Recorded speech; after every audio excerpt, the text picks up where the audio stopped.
হযরত ওমর রাদিয়াল্লাহু তাআলা আনহু বলেন, মান আকামা আস-সালাতা ফাকাদ আকামা আদ-দ্বীন ওয়া মান হাদামা আস-সালাতা ফাকাদ হাদামা আদ-দ্বীন।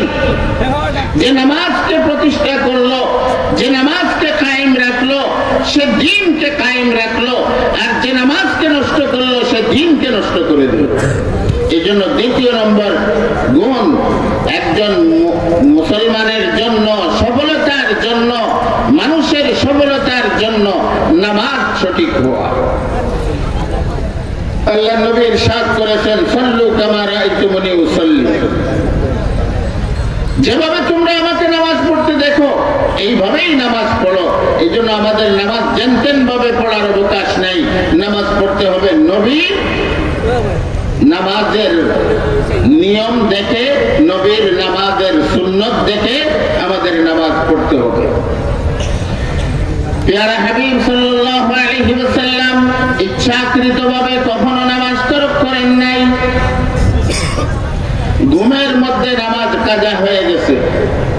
যুদ্ধের ময়দানে কাফেররা নবীকে নামাজ পড়ার সুযোগ দেয় নাই, বাধ্য হয়ে নামাজকে ছেড়েছে। ইচ্ছাকৃতভাবে আল্লাহর নবী কখনো নামাজ তরক করেন নাই। কাজে আজকের সিরাতুন নবী সার্থক হবে যদি আমরাও নবীর জীবন আদর্শকে ফলো করে আমাদের জীবনের মধ্যে নামাজের বাস্তবায়ন আনি। 3 নম্বর গুণ যেটা আল্লাহ পাক ইরশাদ করেন, ওয়াল্লাযীনা হুম আনিল লাগওয়ি মু'রিদুন। যারা তাদের সময়ের হেফাজত করে, অনর্থক কাজ থেকে বিরত থাকে। আমরা অনেক সময় অনর্থক কাজের মধ্যে সময়কে নষ্ট করি।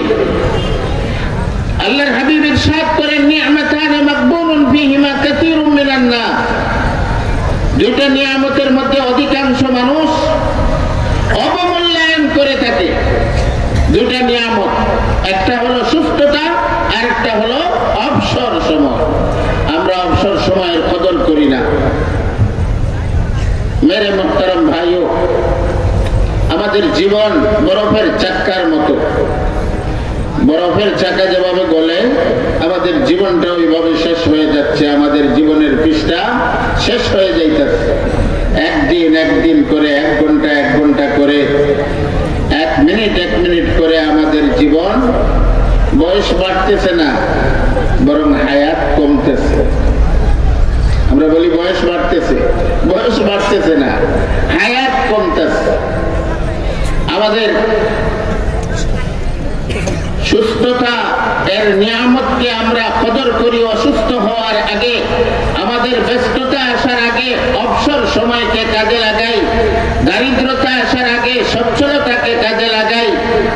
আমাদের মৃত্যু আসার আগে আমাদের হায়াতকে কাজে লাগাই। এভাবে আমরা আমাদের সময়ের কদর করব, আল্লাহ পাকের দেয়া নিয়ামতের কদর করব। কোরআনে কারীমে আল্লাহ পাক বলেন, ওয়াল্লাযীনা হুম আনিল লাগওয়ি মু'রিদুন।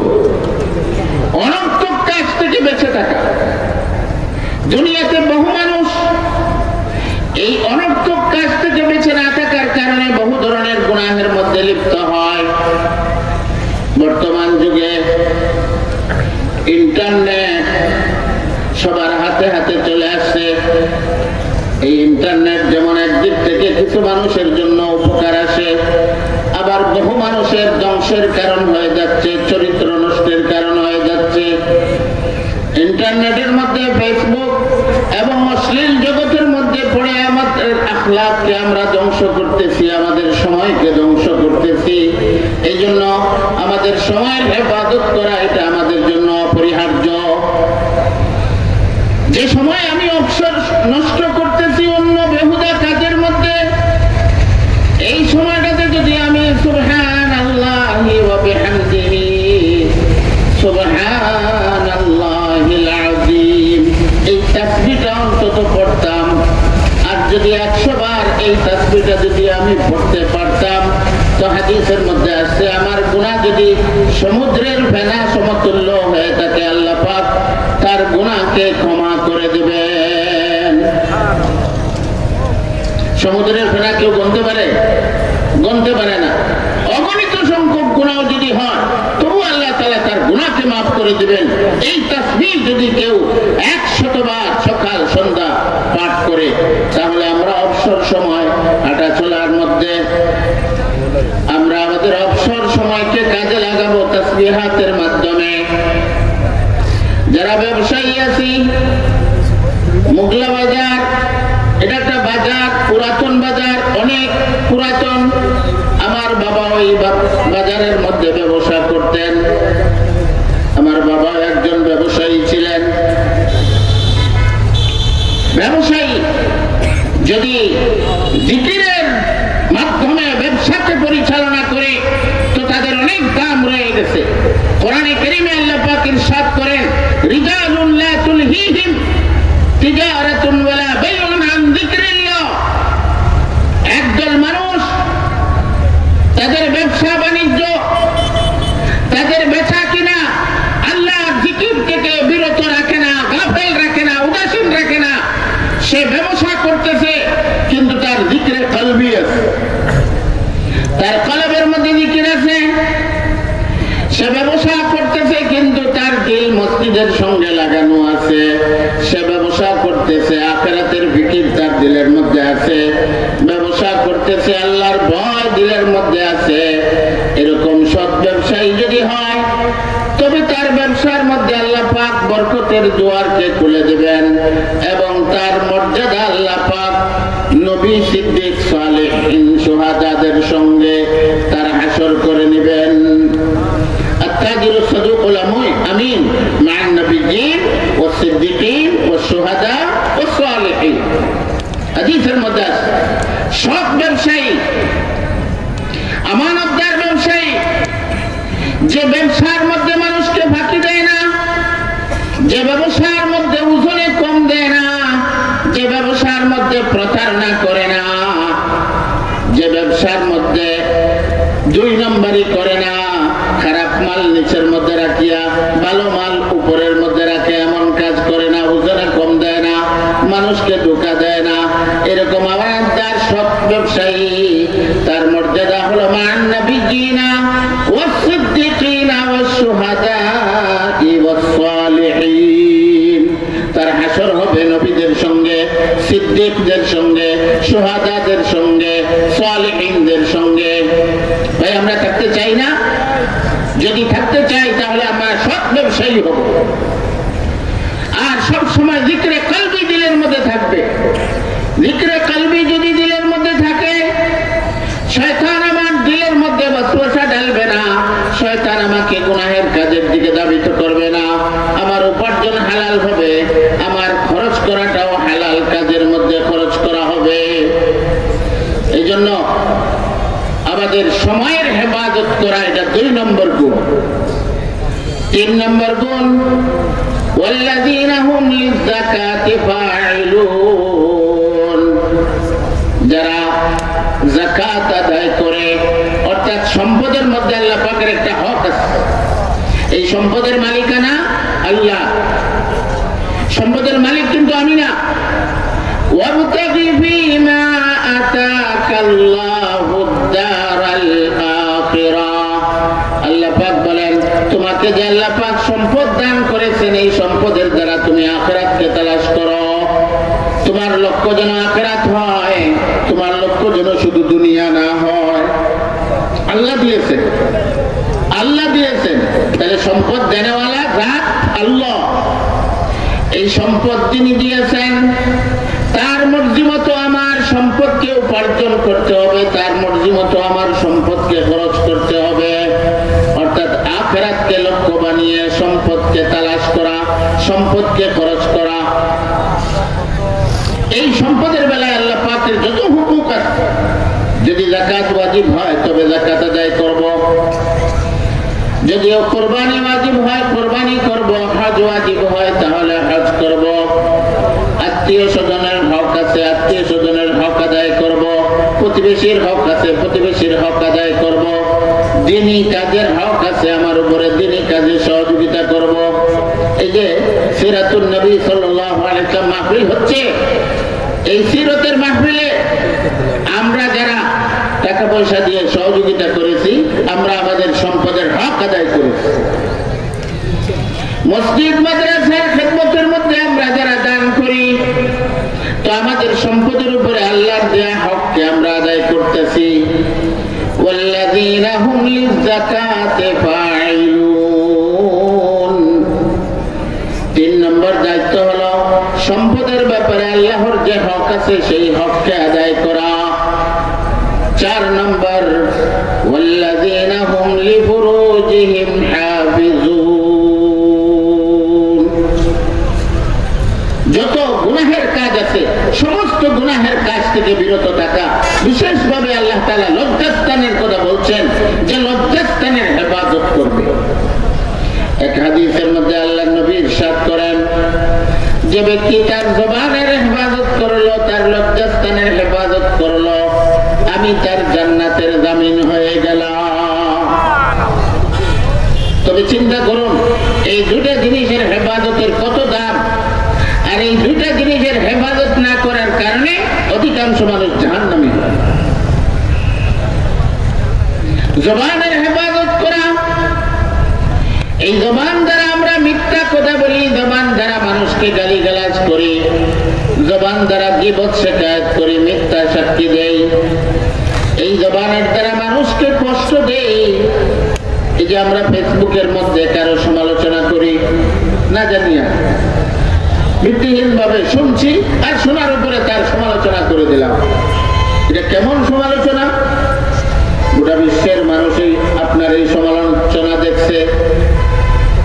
এখন আপনি যে উদ্ভট ভাবে এই সমালোচনা করলেন, গীবত করলেন ফেসবুকের মধ্যে, আপনি যদি উদ্যোগ করেন তাহলে আবার এইভাবে গোটা বিশ্বের মানুষের সামনে উদ্যোগ করতে হবে। আপনি শুধু তার কাছে ক্ষমা চাইলেই হবে না যার সমালোচনা করেছে, আবার প্রকাশ্যে এইভাবে উদ্যোগ করতে হবে যে এটা আমি ভুল করেছি। সবাই সতর্ক হবেন, সাবধান হবেন, বিভ্রান্ত হবেন না। জবানের মাধ্যমে মানুষকে কষ্ট দিয়ে থাকে, এই জন্য জবানের হেফাজত করতে হবে, অঙ্গ প্রত্যঙ্গের হেফাজত করতে হবে। আল মুসলিমু মান সালিমাল মুসলিমুনা মিন লিসানিহি ওয়া ইয়াদিহি। প্রকৃত মুসলমান ওই ব্যক্তি যার জবান এবং হাত থেকে অন্য মানুষেরা নিরাপদ থাকে। কাজে আমি হাত দ্বারাও কাউকে কষ্ট দিব না, জবান দ্বারাও কাউকে কষ্ট দিব না, কোন অঙ্গ প্রত্যঙ্গের দ্বারা কাউকে কষ্ট দিব না। আমি আমার লজ্জাস্থানের হেফাজত করব, জবানের হেফাজত করব। এই 4টা গুণ যখন মানুষের মধ্যে আসবে তখন সে সফল মানুষে পরিণত হবে, তার জিন্দেগি সফল হয়ে যাবে। কিন্তু এই গুণগুলি আনার জন্য, এই গুণগুলি আমার মধ্যে আনার জন্য আরো 3টা কাজ করতে হবে। এই গুণগুলি আমার মধ্যে পয়দা করার জন্য, এই গুণের উপরে চলার জন্য আরো 3টা কাজ করতে হবে। আমি আপনাদেরকে হাদিস শুনাইছি, সালাসুন মান কুন্না ফীহি ওয়াজাদা বিহিন্না হালাওয়াতাল ঈমান। 3টা গুণ যার মধ্যে থাকবে সেই ঈমানের মজা পাবে, সে দিনের কাজ করতে স্বাদ অনুভব করবে, তৃপ্তি অনুভব করবে। 3টা গুণ যার মধ্যে থাকবে, এর মধ্যে প্রথম গুণ হলো মান কানা আল্লাহু ওয়া রাসূলুহু আহাব্বা ইলাইহি মিম্মা সিওয়াহুমা। যার নিকটে আল্লাহ এবং রাসূল দুনিয়ার সবকিছুর চেয়ে বেশি প্রিয় হবেন। আল্লাহ এবং রাসূলের মহব্বত দুনিয়ার সবকিছুর চেয়ে বেশি থাকতে হবে। আমি যদি একজন মানুষকে ভালোবাসবো তো আল্লাহর জন্য ভালোবাসবো। আমার প্রকৃত ভালোবাসা হবে আল্লাহর সঙ্গে, আল্লাহর রাসূলের সঙ্গে। আল্লাহর সঙ্গে আমার ভালোবাসা কেন হবে? কেননা আল্লাহ পাকের নিয়ামত আমার উপরে অগণিত নিয়ামত রয়েছে। তিনি আমাকে অগণিত নিয়ামতের সাগরে ডুবাইয়া রাখছেন। কাজে আল্লাহর প্রতি আমার ভালোবাসা থাকবেই। নবীর প্রতি ভালোবাসা কেন থাকবে বলে, ভালোবাসার কারণ হলো 4টি। 4টা কারণে মানুষকে ভালোবাসে, মানুষ কোন জিনিসকে ভালোবাসে। এই 4টা কারণ পরিপূর্ণভাবে আমার নবীর মাঝে পাওয়া যায়। একটা হলো জামাল, আরেকটা হলো আরেকটা হলো নওয়াল, আরেকটা হলো কারাবাত। জামাল, আমার নবীর সৌন্দর্য এত বেশি ছিল, হাদিসের মধ্যে আসছে ইয়াতালাআলাউ ওয়াজহুহু তালাআলুল কামার লাইলাতাল বদরে। আল্লাহর নবীর চেহারা পূর্ণিমার রাতের চাঁদের মতো চমকাইতো। আবু হুরায়রা রাদিয়াল্লাহু তাআলা আনহু বলেন, একবার নবীর চেহারার দিকে তাকাই, একবার আকাশের চাঁদের দিকে তাকাই। নবীর চেহারার দিকে তাকানোর পরে আকাশের চাঁদের আলো ম্লান হয়ে যাইত। হযরত আয়েশা রাদিয়াল্লাহু তাআলা আনহা বলেন, লানা শামসুন ওয়ালিল আফাকি শামসুন ওয়া শামসি খায়রুম মিন শামসিস সামাই। আমাদের এক সূর্য আছে, আর এই পৃথিবীর একটা সূর্য আছে, তবে পৃথিবীর সূর্যের চেয়ে আমাদের সূর্য শ্রেষ্ঠ। শামসুন নাস তাতলুউ বা'দা ফাজরিন ওয়া শামসি তাতলুউ বা'দাল ইশাই। আমাদের সূর্য উদিত হয় আমার ঘরে এশার পরে, আর পৃথিবীর সূর্য উদিত হয় ফজরের পরে। তাহলে আমাদের আম্মাজান আয়েশা রাদিয়াল্লাহু আনহা আমাদের নবীকে সূর্যের সহিত তুলনা করেছেন, যে আমাদের নবী সূর্যের মতো আলোকোজ্জ্বল ছিলেন, আমাদের নবী এত সুন্দর ছিলেন। নবীর সৌন্দর্য বর্ণনা করে শেষ করা যাবে না, সময় সংক্ষেপ। আমাকে সময় দেওয়া হয়েছে 9:35 পর্যন্ত, আছে আর 5-7 মিনিট। এই জন্য কথা শেষ করে ফেলতে হবে। প্রথম কারণ জামা, এটা নবীর মধ্যে পুরোপুরি ভাবে আছে। 2 নম্বর কামাল, নবীর গুণাবলী। নবীর গুণাবলী এটাও বর্ণনা করে শেষ করা যাবে না। নবীর গুণাবলী কত ছিল, এক আয়াতই যথেষ্ট, ইন্নাকা লাআলা খুলুকিন আযীম। আল্লাহ তাআলা স্বয়ং সত্যায়ন করতেছেন যে নিশ্চয় আপনি মহান চরিত্রের অধিকারী। তাহলে নবীর চরিত্র, নবীর আখলাক, নবীর কামাল এবং গুণাবলী এটা বর্ণনা করে শেষ করার মতো না। ইসলাম নবীর আখলাকের মাধ্যমে প্রচার পেয়েছে, তরবারির জুড়ে প্রচার পায় না। এক ইহুদি আল্লাহর নবীর ঘরে মেহমান হয়েছে, রাতের বেলায় পেট খারাপ করছে, বিছনা নষ্ট করছে, ফজরের সময় ভাবছে যে নবী পাইলে মারবেন, যাওয়ার সময় ব্যাগ রাইখে চলে গেছে।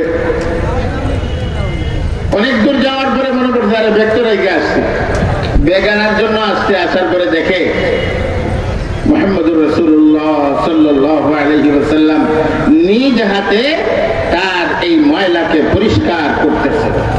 এটা দেখে তো তার চোখ কপালের মধ্যে উঠে গেছে। উনি কেমন মানুষ, উনি তো এখন আমাদের পাইলে মারার কথা, আর উনি আমার এই বাথরুম সাফ করতেছেন। নবীর এই আখলাক, নবী তাকে দেখে বললেন, ভাই দুঃখিত, আপনার বোধহয় রাত্রে কষ্ট হয়েছে, আপনার খবর নিতে পারি নাই, আপনি দয়া করে আমাকে ক্ষমা করে দিবেন। আপনার খবর নেওয়ার আমার প্রয়োজন ছিল, আমি যে রাত্রে আপনার খবর নিতে পারি নাই, আপনার কষ্ট হয়েছে, এই জন্য আমি ক্ষমা চাইতেছি।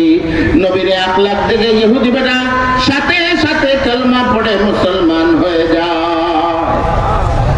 নবীর আখলাকের দ্বারা ইসলাম প্রচার পেয়েছে, তরবারির জুড়ে ইসলাম প্রচার পায়। তাহলে গুণাবলী নবীর পূর্ণাঙ্গ ভাবে ছিল। নবীর ইহসান, নবীর ইহসান বর্ণনা করে শেষ করা যাবে। আল্লাহর নবী যদি তায়েফের ময়দানে রক্তাক্ত না হতেন, আল্লাহর নবী যদি উহুদের ময়দানে দন্দান মুবারক শহীদ না করতেন, আল্লাহর নবী যদি খন্দকের মধ্যে পেটের মধ্যে পাথর না বাঁধতেন, আর দিন প্রচারে এই কষ্ট স্বীকার না করতেন, তাহলে আজকে আমি আপনি দিন পাইতাম না। কাজে নবীর ইহসান উম্মতীদের কাছে সবচেয়ে বেশি। আর নবীর ইহসান এখন থেকে শুরু হয় নাই, শুরু হয়েছে একবারে শুরু থেকে, পৃথিবীর শুরু লগ্ন থেকে, আর চলতে থাকবে কিয়ামতের ময়দানে, যখন সকল নবীরা সুপারিশ করার জন্য আল্লাহর কাছে অপারগতা প্রকাশ করবেন। আমাদের নবী সুপারিশ করে বিচার কার্য আরম্ভ করাবেন, মাকামে মাহমুদের মধ্যে আল্লাহ পাক নবীকে উঠাবেন। সুপারিশের উসিলায় উম্মতিরা যারা জাহান্নামী হবে তাদেরকে জান্নাতে নিয়ে যাওয়া হবে নবীর সুপারিশের উসিলায়। এই জন্য নবীর এই ইহসান কিয়ামত পর্যন্ত চলতে থাকবে। এটা হলো 3 নম্বর। 4th নম্বর হলো কারাবত। আন-নাবিয়্যু আওলা বিল মুমিনিনা মিন আনফুসিহিম। নবী মানুষের জানের চেয়েও বেশি ঘনিষ্ঠ, জানের চেয়েও বেশি নিকটে, মানুষের প্রাণের চেয়ে নবী আরো বেশি নিকটে। তাহলে নবীর ঘনিষ্ঠতা উম্মতীদের সঙ্গে কেমন? হাদিসের মধ্যে আছে ইন্নামা আনা লাকুম বিমানজিলাতিল ওয়ালিদ, আমি তোমাদের রূহানি পিতা সমতুল্য। সন্তানের জন্য পিতার যেমন ঘনিষ্ঠতা থাকে, আমিও উম্মতীদের জন্য এইভাবে ঘনিষ্ঠ। তাহলে ঘনিষ্ঠতাও আছে। এই যে 4টা কারণ নবীর মধ্যে পাওয়া যায়, এই জন্য নবীর প্রতি আমাদের মহব্বত সবচেয়ে বেশি হবে। আর নবীর মহব্বত হবে নবীর সুন্নতের অনুকরণের মধ্য দিয়ে। যদি নবীর সুন্নতকে বেশি বেশি মহব্বত করি, নবীর সুন্নতকে অনুকরণ করি, তবে নবীর মহব্বতের দাবি যথার্থ হবে। মান আহাব্বা সুন্নতি ফাকাদ আহাব্বানি ওয়া মান আহাব্বানি কানা মাই ফিল জান্নাহ। যে আমার সুন্নতকে মহব্বত করলো সে আমাকে মহব্বত করলো, আর যে আমাকে মহব্বত করলো সে আমার সঙ্গে জান্নাতে থাকবে। এই জন্য আমরা